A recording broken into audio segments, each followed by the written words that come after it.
We've got a Z-Master 2000 series over on the Toro side and a Bad Boy Maverick HD over on this side. Both are 60 inches, both have the same transmissions, both have the same engines. I think this is a perfect comparison. Now, there's two things we could consider, a part of this comparison is we could get two machines that are the exact same price point and then compare two models like that, or we can get two machines that are the exact same transmissions, engines, and go from there. That's what we've elected to do in this case because we're definitely not at the same price point from one brand to the other. And because of that difference in price, I want you to keep that in mind as we go through the machine. So let's talk about that price difference first. So over on that Bad Boy side, we sell these for cash or check pricing of $85.59. If I move over to the Toro side, these sell for $11,199. Toro, much more commonly than Bad Boy, does lots of promotional type of sales. No different. Right now there is a $1,000 rebate. So this is really more like a $10,199 machine. So you're talking about a $1,500 difference between these two price points. And so I told you already, right? The transmissions are the same. The engine is the same. In your mind, would it be worth it to spend more to get the Toro, or there's a lot of value up front from the price point that Bad Boy gives you?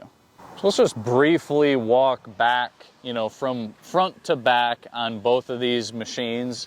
You'll notice that the Bad Boy has suspension on the front end. These are independent arms up front, and there's a rubber bushing that's on there. So that's going to help with the ride quality. Toro has went fixed frame, but going from front to back, they've made something like the LED light a standard on here. Now, they've got different models within 2000 series and other things out there.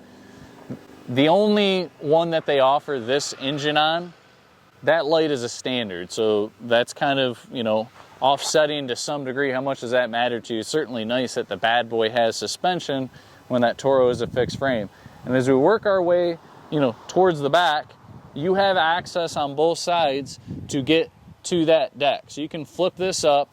The Bad Boy equivalently, I've got tons of access in here. That's somewhat standard, probably on any mower, right, when you're going into this commercial type of class. As we keep making our way back, both have a nice air dial suspension seat. Got to give the nod to the Bad Boy side in the fact that there are armrests as a standard. Now, just as far as the adjustability on the arms that you're holding, there is a little bit of adjustability here on the Toro side. The Bad Boy has far more adjustability. You got a nice cast piece right there. Before I get all the way back to the engine compartments, of course, the decks, right? Why do you buy a mower? It's to cut the grass. So what is the difference in these decks? Both of them are 7 gauge. Bad Boy is known for putting the 7 gauge deck on even their smallest ramblers, the little 42-inch mowers. And then when you get to their R series, which is one level up, you're going to get to a 3 gauge deck, incredibly thick. Toro, at the commercial level, their 2000 series being the first layer of their commercial, will also offer a 7 gauge deck as a standard. Now, where would I give the nod to as far as decks go? Maybe slightly on the Toro side, because both of them have the 7 gauge deck. Toro additionally is going to have this bull-nosed edge, which I think adds some reinforcement versus just the squared off edge. You're really splitting hairs there. I don't know. You could honestly probably call them a tie. Both of them, I look at like the maintenance when you're cutting your grass. When I'm done cutting my grass, number one, you shouldn't hose this off and get it incredibly wet when everything is hot anyway. What I do most of the time is I will blow off my machine and that grass will build up on the deck. So on the Toro side, I do like how easy this is to remove and how much I could blow this out. On the Bad Boy side, you don't have quite as easy a time taking that off because there's a couple nuts here. You do have to get a tool to take this off, but I don't think you need to take the Bad Boy one off to blow it. The Toro one, it's a lot tighter to the actual pulley that's above that spindle. The Bad Boy actually has kind of an air pocket in there, and if you're blowing in there, I really don't think you have to take this off. And so, is it that big a deal that it's not as easy to take off? I don't really think it is. Both of them are going to have the rubber chutes back here, 1/4-inch cutting increments on the Toro. Same thing over on the Bad Boy side. Both have different systems. Both have a pedal that you can kind of adjust your deck, but they do it different ways. Toro's got the magnetic pin. You got kind of a spin dial over on the Bad Boy side. Hour meters, of course, a standard. Now, both of these machines are sporting fuel-injected engines. On the Toro side, if you get a 2000 series Toro, you can get this with a carbureted Kawasaki engine. You can get it with a carbureted Toro engine. On the Bad Boy side, also with the Maverick HD, you can get a carbureted Kawasaki. You can get a fuel-injected Kohler. So we keep making our way back here, and so down to the fuel capacity. Toro's gonna put that gas tank underneath the seat.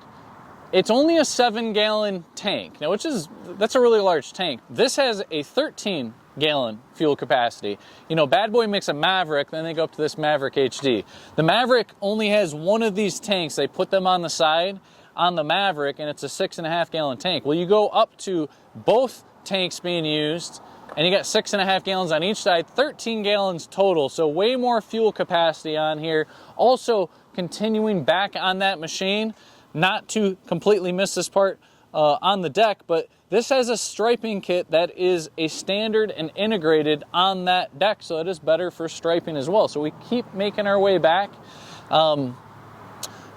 Again, the rear suspension on the mower, we got to give the nod to the Bad Boy side, because I talked about these rubber isolators up front. Well, they also put the rubber isolators in the rear on this machine. So it's kind of pushing up and down on this machine. You can see some give on there. On the Toro side, it's a lot more rigid, you know, going throughout the machine.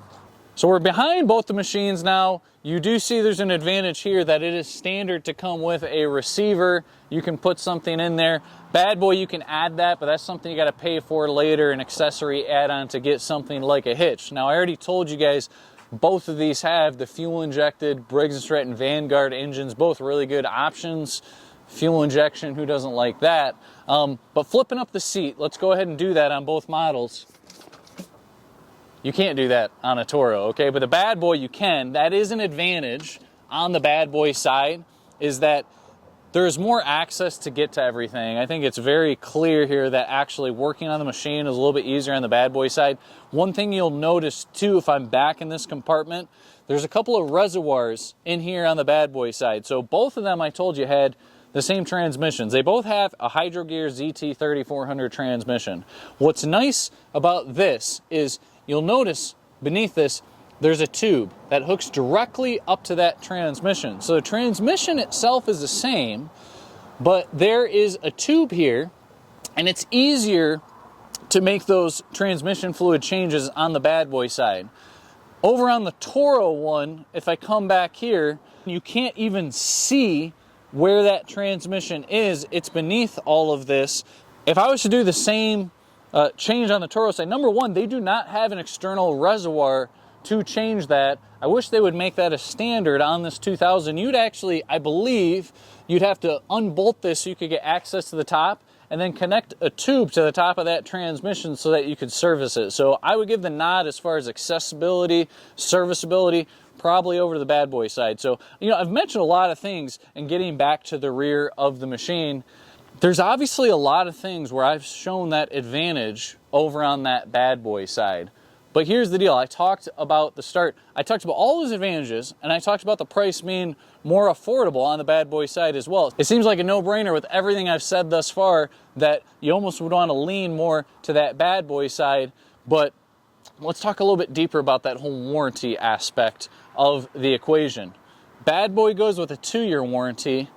Toro at this level has a 4-year warranty or 1,000-hour limit warranty. So Toro is backing that machine double the length, but it's only $1,500 more, right? So that's one way that you could look at that.